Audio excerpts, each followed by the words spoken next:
और गुजरात दंगों पर बनी बीबीसी की डॉक्यूमेंट्री पर बवाल बढ़ता ही जा रहा है। डॉक्यूमेंट्री को बैन कराने का इतना विवाद हो गया है कि इसकी गूंज ना सिर्फ राजनीतिक दलों तक पहुंच रही है बल्कि जेएनयू और केरल तक भी पहुंच गई है। इस चिंगारी के बाद जेएनयू का टुकड़े टुकड़े गैंग एक बार फिर से सक्रिय हो गया है और फिर हुआ जमकर हंगामा। ये रिपोर्ट देखिए।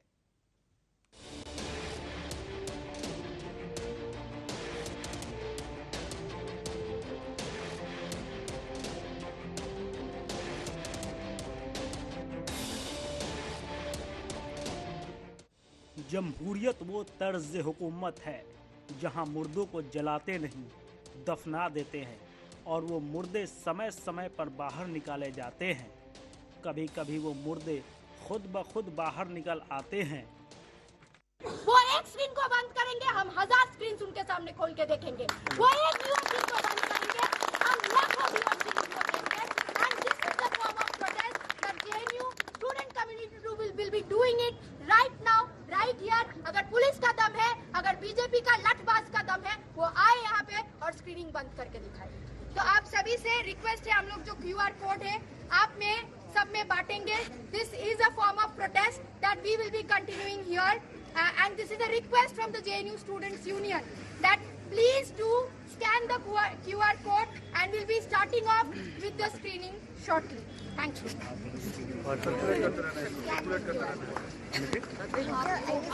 ये है जवाहरलाल नेहरू यूनिवर्सिटी।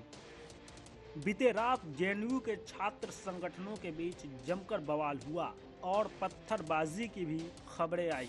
देखिए इन 4 तस्वीरों में घटनाक्रम।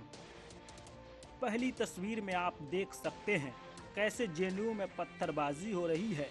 दूसरी तस्वीर में देखिए कैसे बवाल हो रहा है। तीसरी तस्वीर में छात्र डॉक्यूमेंट्री देख रहे हैं और चौथी तस्वीर में देखिए कैसे बिजली काट देने के बाद भी छात्र मोबाइल में डॉक्यूमेंट्री देख रहे हैं। पीएम मोदी को टारगेट में रखकर बनाई गई बीबीसी की डॉक्यूमेंट्री को भारत सरकार ने बैन कर दिया है।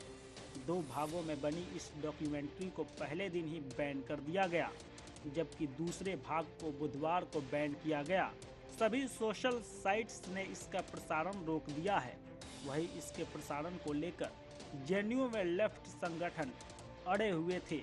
इसी मामले को लेकर कैंपस में पूरा विवाद हो गया। इस बीच बीजेपी को कांग्रेस के वरिष्ठ नेता, केरल के पूर्व मुख्यमंत्री और रक्षा मंत्री रहे ए.के. एंटनी के बेटे अनिल एंटनी का समर्थन मिला। उन्होंने कांग्रेस पार्टी के सभी पदों से इस्तीफा दे दिया। इससे पहले अनिल एंटनी ने कहा था कि भारतीय संस्थानों की राय के मुकाबले ब्रिटिश प्रसारक के विचार को महत्व देने से देश की संप्रभुता प्रभावित होगी।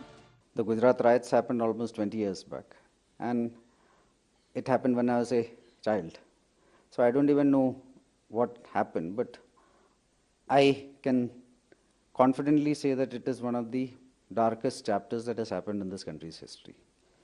However, we have a Supreme Court, we have our own institutions, and finally I was speaking from my conscience, where I saw a certain narration that was happening in the last 3-4 days.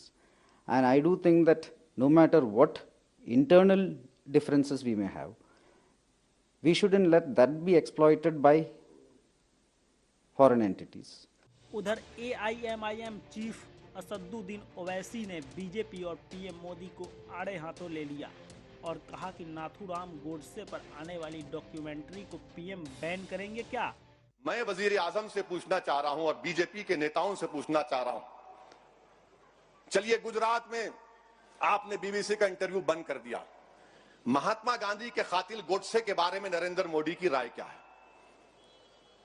Godse के बारे में क्या राय है बताइए हमको। कातिल है ना गांधी का, मानते ना आप लोग, या आप भी थोड़ा डाउट में आ गए? राहुल गांधी ने भी बीजेपी पर निशाना साधते हुए कहा है कि सच को छुपाया नहीं जा सकता है।